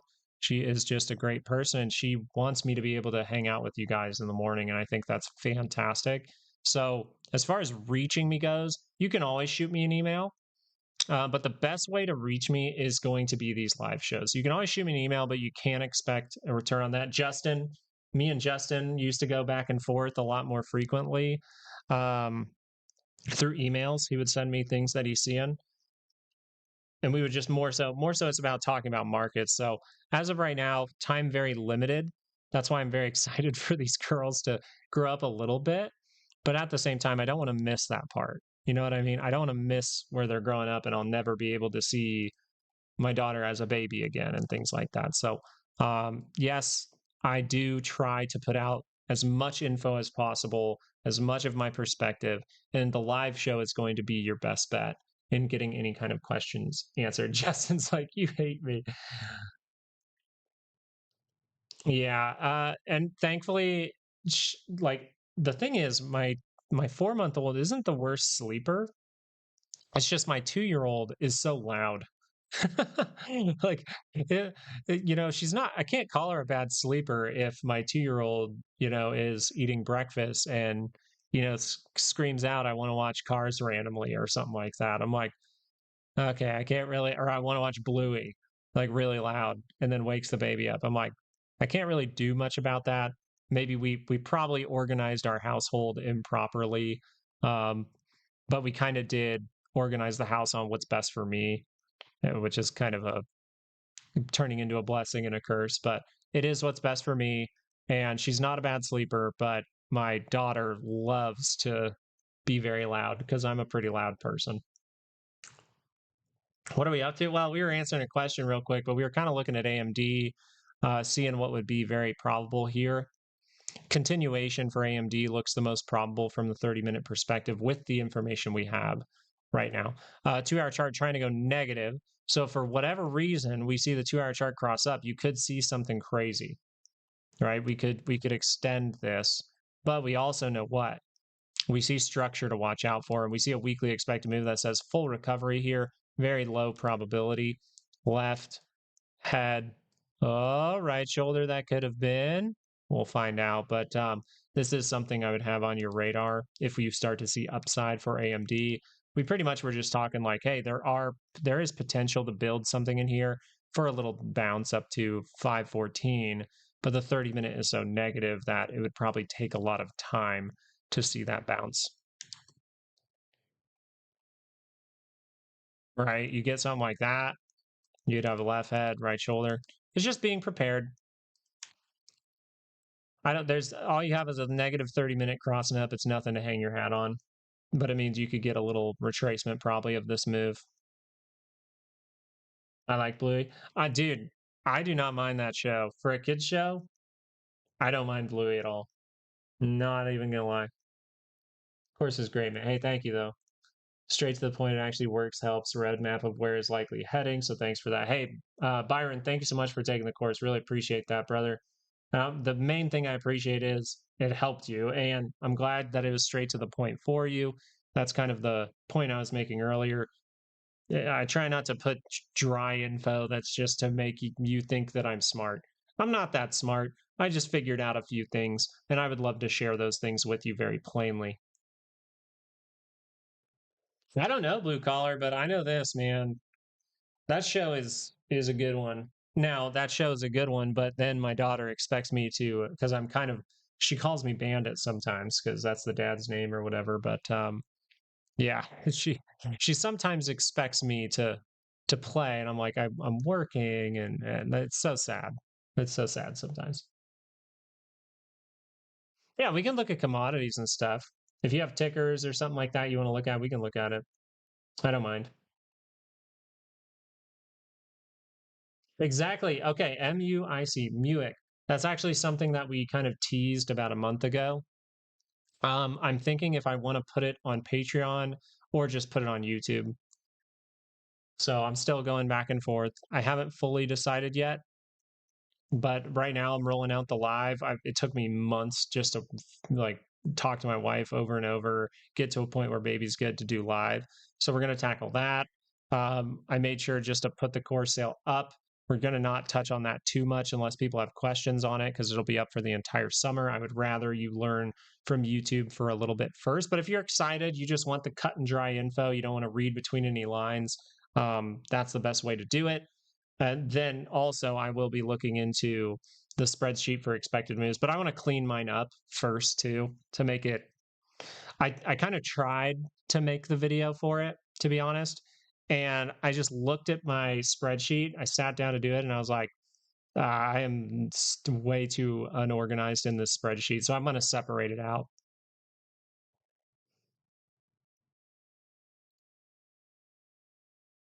Oh, coffee? Oh, yes. Is this a coffee? Oh, yeah. Okay, well, let's do it backwards. Let's see. You see like this, someone who was asking about like extended divergence, like see how this is like too extended? It feels too extended, but the significance of where it dropped from kind of mattered here. But you still were probably like daily lower high. Okay, now we're going to plummet. Broke through the low, testing the 200 on the weekly. So the weekly 200, very negative. You would say from an investment standpoint, potentially good. The weekly is just so negative, right? You kind of look back and you go, when was coffee a good opportunity after a squeeze to the upside? Oh, we doodle around, we fall down to that 200. Look how, yes, we have daily divergence here. It gets a weekly bounce, but then the weekly comes down one more time. And this is not too far extended. You see that it's just one move. It's just on the weekly scale, and you actually get these divergences. So when you get those divergences, that's more of when you say, okay, there's a great opportunity. So as of right now, do you see that? Do you see a higher low? Do you see divergence? No, but it's not a bad time to look at it and mark it off. Put a little indicator there saying like, or put a little alert or something, just so you check it like once a week. And then if you start to see like, oh, we did get a move up, that failed, but then we created a potential divergence, that could be an opportunity. Hey, we did this, but we created a higher low. Okay, that's an opportunity. We're going to start to see more of something like this. Coffee most likely will continue to go to the upside, like very long term.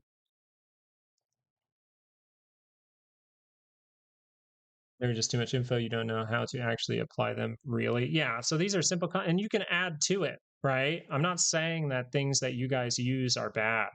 I try to really say that a lot. Um, I just put out what works for me. And if you have something that adds to it that makes you better, fan freaking tastic, right?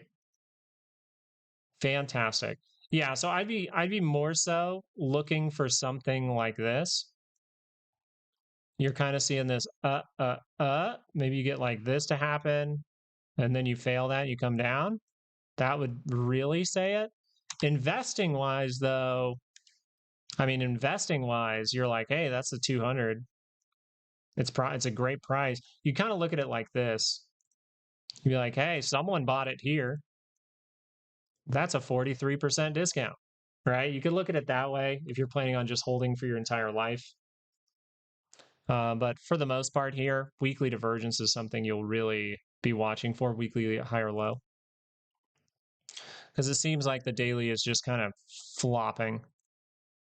Yeah, daily's kind of flopping. Let's look back here and see if this gave you hints.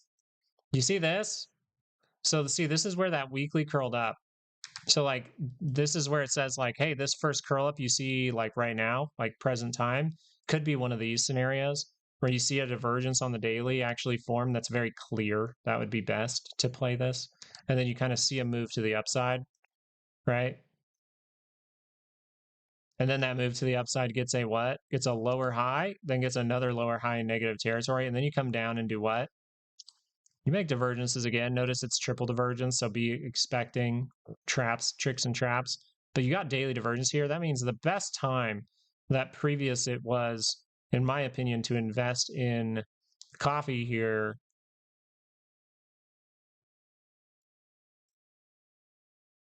right here. What's that bar at? What's the closing price of that bar? 149.30. 149.30 was the confirmation that it was high probability to turn up the weekly. And considering the weekly has potential double bottom, has potential divergences, notice we did still curl down and we tested the low, but then we made a divergence with that point. That divergence right there tells you, oh, we're likely to see what? Well, technically, it's saying we're likely to see a monthly move to the upside. And what was the monthly? The monthly was by the center line. So you had the daily, the weekly, both give you signals at the same time confirming to say that the monthly is going to see a big move. And as that is a nice little pull back here for the monthly by the center line, you would expect what? Test the high, go make a, oh, sorry, hiccup. Go make a new one. So if you see weekly divergence in here and that curls up, where is it? It's positive. It's positive with no divergence on the MACD, no divergence on the RSI, bam, no divergence on the RSI. So yeah, you'd always watch out for the lower high scenarios, right? If this does this, and fails, yeah, you're watching it. But this could suggest what a weekly divergence would lead into a monthly move to the upside where we would test the high or go make a new one. So coffee, very good thing to watch right now. I'm glad you brought it up. I think it's a fantastic one when considering the bigger timeframes, considering investments. Very, very nice. Thank you for bringing it up. All right, good. 30-minute. We're still spending time here. This is what I want. I still want us to spend kind of all day here. I mean, for me personally, I would like to see us draw down more. I would like volatility to increase. I like volatility when it's increased. I love markets when they're volatile. But if we would do like this, that's when it kind of gets violated. We would really just want to kind of spend all day right in this area and then kind of roll tomorrow. Does that make sense, Tyler? Was that good? So you'd say the quadruple divergence on copper HG is significant for a drawdown. I do like to look at copper. Well, you like this one, HG? So we'll do daily again. So you see the date, yeah. So the daily divergences here are serious. This means you're vulnerable to a weekly pullback right now. Now you can fail that, right? The daily has to confirm up in positive territory to even be considered a failure. But the weekly here, ooh, yeah. See, that's divergence there. That is technically divergence there. You could probably extend this one across. I wouldn't say extend it across for this based on just how this looks with the price action or like with the bars. Just immediately, I'm like, I do like that we see it in the near price action. Let's put it that way. I like that we see this in the near price action. It's not in those overbought areas, but if the weekly would cross down here, technically, that would say you're at risk of doing something like, oh, break that low, cross to the upside, see another one to the downside. Maybe you solve it by then with like monthly pullback or something. But yes, I think you are correct to pay attention to at least the divergences in the near term for the weekly. What is it? This just tells you from the investment perspective, if I'm looking at copper and I'm an investor, maybe I do take some off the table. I'm sure people hold this most of the time. But you could say I could just be someone who's being pretty dynamic. I'm moving back and forth is kind of what that means. But this would kind of say maybe I just have my investment and then I have part of that investment I trade back and forth.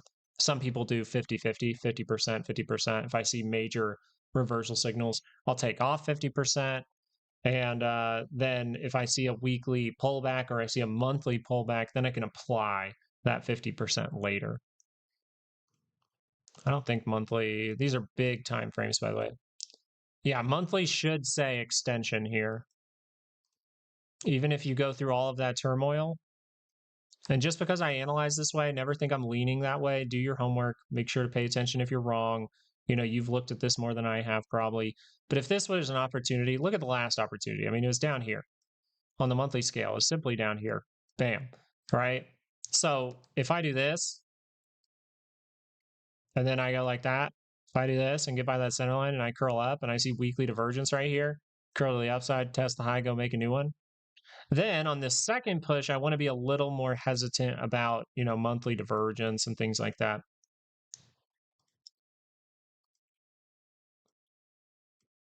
And that's more the investment perspective. So your weekly is saying that a monthly pullback is possible here. And I want to be clear to you and say it's very likely a pullback. The way that that's not a pullback is if you really start to like break critical levels, right? You bust below this, you're starting to really get some steam to the downside, right? You go negative, then you start to look for those lower highs. Do that. You break this, it's pretty much set in stone that you're going to test the lows. But hey, just because it's not set in stone, right? Markets are never 100%. But yes, I do think the weekly divergences are there. If that was your main question, I would even argue that there is a daily topping signal right here. We have to see if it is going to play out. Right? It might be a scenario of if that daily curls up, it might be, I'm not wrong. I'm just wrong right now. Yeah, have a great day, Justin.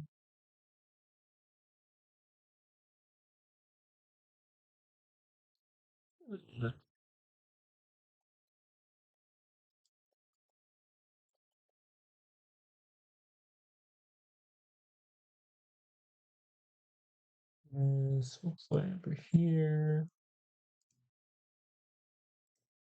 Okay, 30-minute.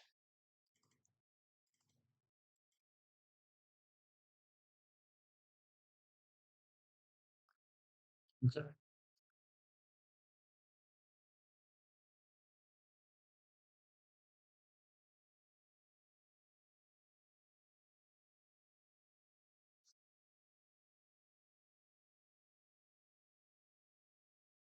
All right, guys, I haven't taken a break yet. Let me go use the restroom and then I'll be right back. All right, give me 2 seconds.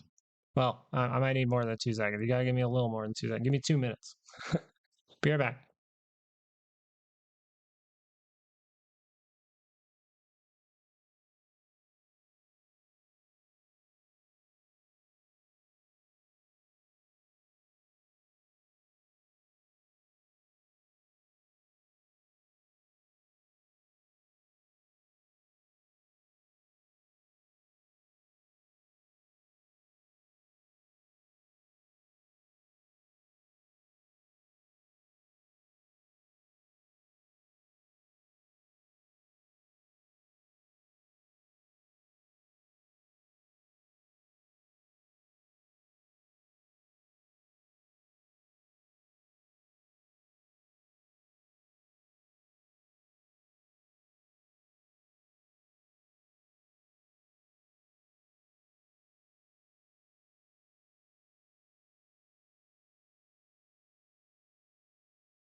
We're back, Turkish. Watch the short squeeze. Hey, I'd be cool with that too. Pretty much like when you're not at risk of anything, then you're cool with anything. You know what I mean? We did talk about how the 2 hour is still positive. So just be aware that lower prices will still be. So that squeeze you're talking about, lower prices for the SPY will be high probability until you completely see like this level taken out. So unless we see a squeeze through that comes back probably for a retest, but until you see it squeeze through, it's probably going to be, it still is more probable to see lower prices. I always got to be careful when I say the word probably. Bro, I found my old business stats book. I thought about giving you guys tests for fun, like old questions we used to get and stuff.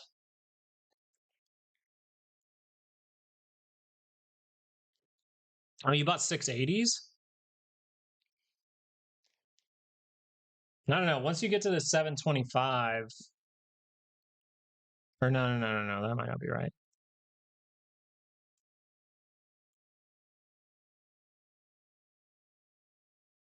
Yeah, once you get to, okay, 680s, you test 700, you look what it looks like, you see what it looks like, the value goes up. You kind of sell it to people who think the crash continues. Could we get to 680? Yes. 680 would put you into the next pool, though. You might get a little bit low. We'll see. It's still very early on in this, right? We have to see if this thing's going to tumble. The daily's not negative yet.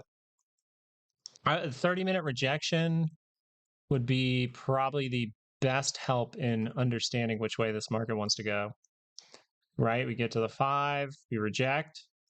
But whoever said 750 this morning, we talked about that low probability, but like I said, hey, some people can get anything right.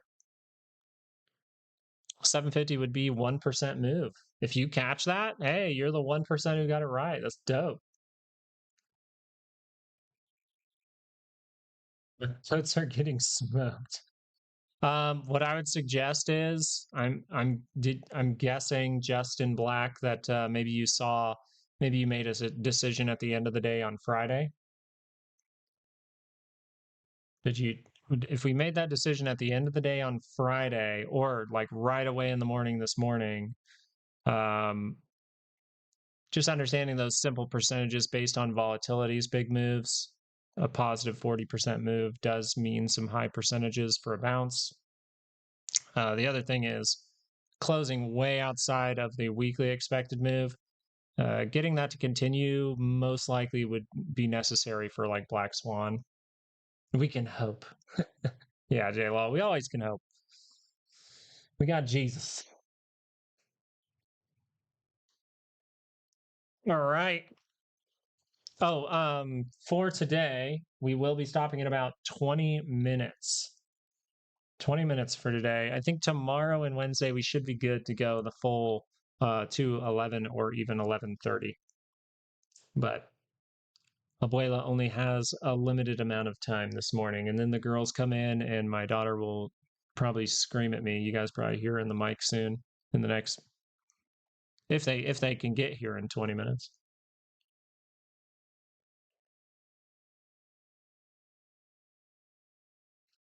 Do the charts, in my perspective, agree with the gold move? We can look at like a different outlook here. We can look at futures. Weekly, yes. The charts here would immediately agree with, at least from just viewing the weekly chart. Oh, wait, you said 3,500? 3,500. I don't think the charts agree with that. I think the charts do agree with we should see higher prices for gold. I don't necessarily. I do think the wonkiness in these MACDs makes it difficult for the shorter time frame. That's why I immediately remember we went over GLD and it was so wonky on the daily. We went over that pretty thoroughly. If you want to go back about what 15, 20 minutes. But as far as the futures here go, you just kind of say, hey, the weeklies by that center line. All that has to happen here is you see like a solid couple of bars that take you above that 9 on the weekly, that red line coming across. And this would say, swing me, right? It would say swing. And it would say, yeah, test the high, go make a new one. It means there's a potential trade in here for the weekly scale. And then we have, for GLD, you can utilize GLD monthly and weekly expected moves even for futures here. What you would do is you would say, okay, this went like that. And then you would come over and be like, all right, so the price is going up and up for gold futures. Oh, sorry, this is a monthly. Where's the weekly? God, I'm burping a ton. Weekly by a center line. And you could say, okay, if I see gold get to here very quickly, I can make a decision. Right. If it takes a few weeks and it starts to leak into July and we get a new updated monthly expected move, maybe we get up to here and then we get a new monthly move, then you could say, okay, my target might be that monthly upward move. And then that would technically be target there.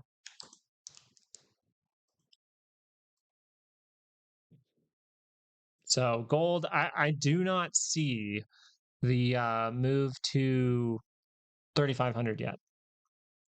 We would need to over here. We would probably need to go more negative, right? Get to like 4,000 slowly, but get this to go negative, and then you would see some kind of reaction, maybe to test 5 again, and then start to rotate down. Over here, the door would start to more open to 3,500 or deeper. But for now, you're looking like weekly swing trade to the upside is the most probable, and I don't think the daily chart's giving you a lot of hints. So it'd more just be like, I'm going to swing based on the weekly chart, which can kind of lag you behind certain moves. You may be sitting there going, hey, maybe I'll wait for a daily higher low. Maybe I'll wait for a daily divergence, but the divergences there, they look really, really wonky.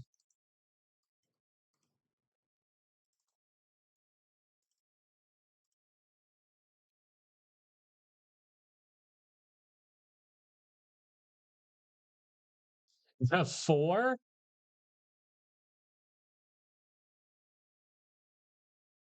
Isn't this looking like a lower high on the 2 hour for SPY, Chris? $4. You're outnumbered. Me and my wife already had the talk. We're like, we don't want to be outnumbered. This is great. Thanks. Hey, Jank, thank you so much for saying that. I appreciate that.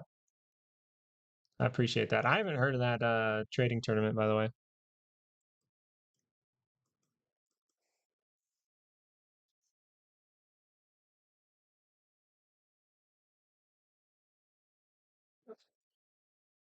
Yeah, gold. And it's at the monthly move too. Like, come on, this is like if the daily was giving you better hints here, like if the daily does set up better hints, we'll maybe talk about it further. But you just wiped it out. So technically, the daily chart is saying, hey, we just wiped out reversal signals, right? You see that plainly on your MACD. You can see it from your RSI on this point right here. Wiped it out. Some people might say extended. I think it's too. I think you want to see it in the near price action, right? We talked about that.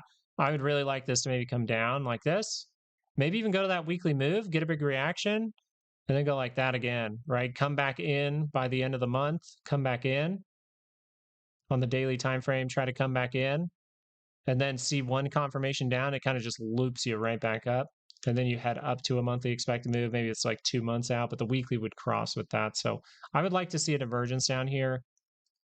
Like this would be nice. And since the weekly's by that center line, that's why I'm saying I would really like to see a daily divergence, like a clear one. It was very, very wonky on that MACD there.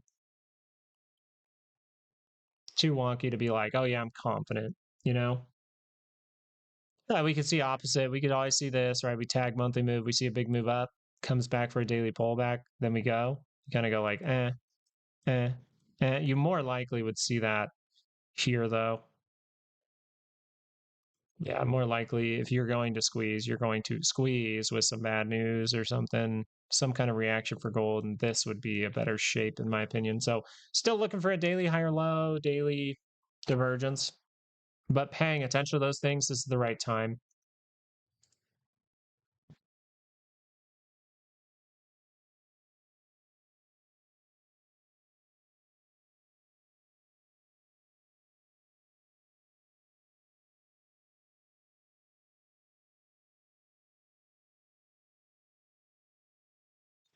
Okay, that's why they were rushing home. Oh, uh-huh. Oh yeah, we got to take Lily to the doctor. That's right.